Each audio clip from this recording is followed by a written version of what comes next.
Welcome to the DX Today podcast, your daily deep dive into the AI ecosystem. I'm Chris, and joining me as always is Laura. Thanks, Chris. And what a day to be sitting down at these microphones.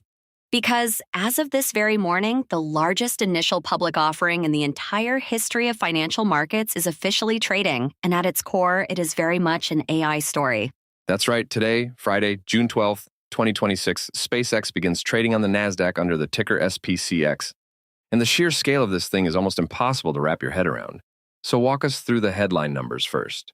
So the company priced the offering last night at $135 per share, selling roughly 555 million Class A shares, which works out to about $75 billion raised at a valuation of approximately $1.75 trillion. $75 billion raised in a single offering, and just to put that into some kind of historical perspective for our listeners, the previous record holder was Saudi Aramco back in 2019, and SpaceX has blown past that mark by a truly enormous margin. It is not even close, Chris.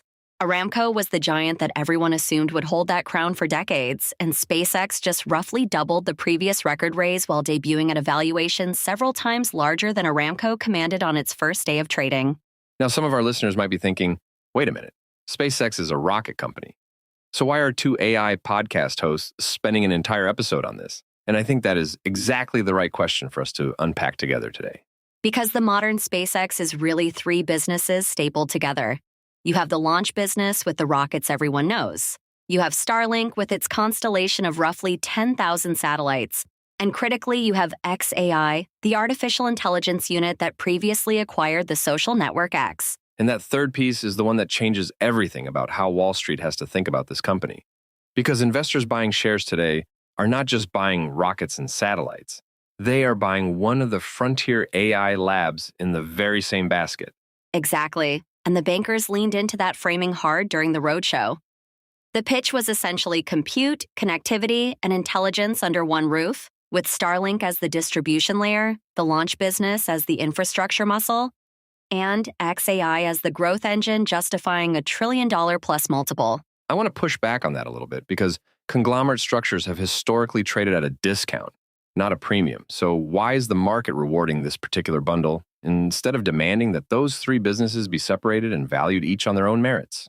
That is the great debate among analysts right now. And the bull answer is that the pieces genuinely feed each other. The satellites carry data for AI workloads. The AI improves engineering across the rocket programs. And X gives the models a massive real-time data and distribution channel. The skeptics would say that sounds an awful lot like a story you tell when you want one spectacular business to subsidize the valuations of the others.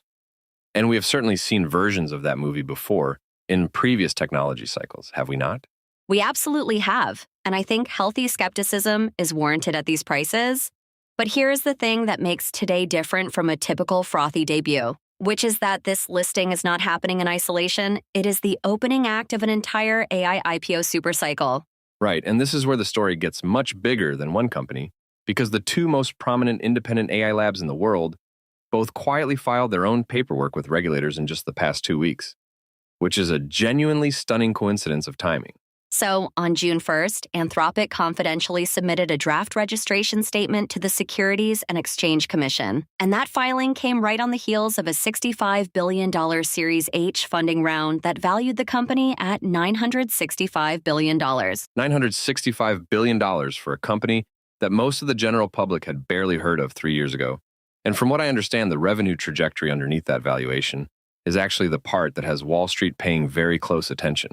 It really is. Reporting around the filing says Anthropic's run rate revenue has now crossed $47 billion. And a surprising share of that comes from Claude Code, their agentic coding tool, which hit $1 billion annualized within 6 months of launching publicly. And by February of this year, Claude Code alone was reportedly generating more than $2.5 billion in run rate revenue, which makes it the fastest growing product in the company's history and arguably one of the fastest growing software products ever shipped. Which tells you something important about where the money in AI actually is right now, Chris. It is not chatbots for consumers so much as it is agents doing real economic work, writing production software, and enterprises are demonstrably willing to pay enormous sums for that capability. So that is Anthropic, with a possible listing as early as October, according to the reporting. And then exactly 1 week after their filing became news, OpenAI answered with a confidential filing of its own, which feels like a deliberate competitive countermove rather than any coincidence. The timing is almost comically pointed. OpenAI's confidential filing was reported on June 8th, and the company is said to be eyeing a September debut, meaning they are explicitly trying to reach the public markets before their biggest rival, at a targeted valuation above $1 trillion. Building on their earlier private market mark of $852 billion. And I find it fascinating that Anthropic's latest round actually leapfrogged OpenAI's valuation. Because for years, the narrative was that OpenAI was simply untouchable at the very top of this market. That leapfrog moment matters psychologically as much as financially. When Anthropic closed that Series H at $965 billion, it told every institutional investor that this is a genuine two-horse race, and the S1 filings turned that race into a public sprint. And a race changes behavior, which brings us to pricing, because there's reporting that OpenAI is considering significant price cuts across its services as the competition with Anthropic shifts from pure model performance toward price, distribution, and customer retention, which is a remarkable strategic turn. It is the classic sign of a maturing market, Chris. When the frontier models start to cluster in capability, you compete on cost and on reach. And we actually saw the distribution side of that strategy play out literally yesterday with OpenAI's big announcement about Oracle. Right, walk us through that one, because it got buried under the IPO avalanche this week. But it strikes me as exactly the kind of unglamorous plumbing deal that actually moves billions of dollars in enterprise spending over the next several years for these companies. So, as of June 11th, enterprise customers can now access OpenAI's frontier models and codecs through their existing Oracle Universal credits, which means any Oracle Cloud Infrastructure customer can deploy OpenAI technology without setting up a separate procurement relationship. And procurement friction is the silent killer of adoption. That is such an underrated point, because the hard part of selling software to a Fortune 500 company is rarely the technology itself. It is the 18 months of vendor review and legal negotiation, and this deal essentially lets OpenAI skip that entire waiting line. And notice how it connects back to the IPO story, Chris. If you're about to ask public investors for a $1 trillion valuation, you need to show durable enterprise revenue channels, not just consumer subscriptions, and distribution partnerships like Oracle are exactly how you build that. So let's zoom out, because when you add this all up, you have SpaceX trading today, OpenAI targeting September, and Anthropic possibly following in October. And the combined valuation of those three companies in the pipeline is something like $3.6 trillion, which is staggering. To put $3.6 trillion in perspective, that is larger than the annual economic output of every country on Earth except the United States, China, Germany, and Japan. And all of it is concentrated in three companies going public within roughly 5 months of each other. Which raises the question I keep turning over in my head, which is why now? Because these companies famously had access to essentially unlimited private capital. And staying private spares you quarterly earnings calls, activist investors, and a great deal of regulatory disclosure they have so far avoided. I think there are three honest answers. First, the capital requirements for frontier AI have outgrown even the deepest private pockets because compute commitments are now measured in the hundreds of billions. Second, early investors and employees need liquidity. And third, there is a market window open. Say more about the window, because that feels like the most cynical and possibly the most accurate explanation.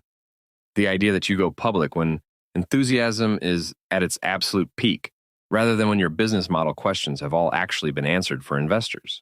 Markets reward AI right now with valuations that may not be available in 2 years if growth decelerates or a macro shock arrives. And every banker on these deals knows it. You sell shares when buyers are euphoric, and buyers are unquestionably euphoric this particular spring. Devil's advocate time, then. The comparison everyone reaches for is the dot-com era, where companies with real long-term promise still destroyed a generation of retail investors who bought the top. So what makes this wave different? Or are we repeating the cycle with better branding? The crucial difference is revenue. The dot-com poster children went public on eyeballs and clicks with barely any sales. Whereas Anthropic is filing with $47 billion in run rate revenue and OpenAI is reportedly well north of that. So these are real businesses with customers. But valuation is always a ratio, Laura. And even spectacular revenue can fail to justify a $1 trillion price tag if margins stay compressed by compute costs. So the bear case is not that these companies are fake. It is that they are real and still overpriced. Completely fair. And the margin question is the one serious analysts are fixated on, because inference costs money on every single query in a way traditional software never did. The price war we just discussed cuts both ways, winning customers while squeezing the margins public investors will scrutinize. There is also a governance angle here that I think deserves real attention, because both of these labs were founded with unusual mission-driven structures, and the discipline of quarterly capitalism sits awkwardly next to charters that talk about the safe development of artificial general intelligence. That tension is genuinely unresolved. Public shareholders optimize for growth, and safety commitments that slow deployment have a real cost that will now show up in earnings. How these companies structure voting rights and board control in their final filings will tell us which master they serve. And the confidential nature of both filings means we have not seen those details yet. So for everyone listening, the moment those S1 documents become public will be one of the most consequential disclosure events in the entire history of the technology industry. Full stop. We will finally see the actual unit economics of frontier AI, the real compute obligations, the customer concentration, the margin structure, all the things that have been guarded like state secrets while these companies raised privately. Analysts are going to feast on those documents for months. So let's talk about what this means for ordinary people, because one of the genuinely new things about the supercycle is that regular retail investors can now own a piece of the AI build-out directly, starting with anyone who bought SpaceX shares when trading opened this morning.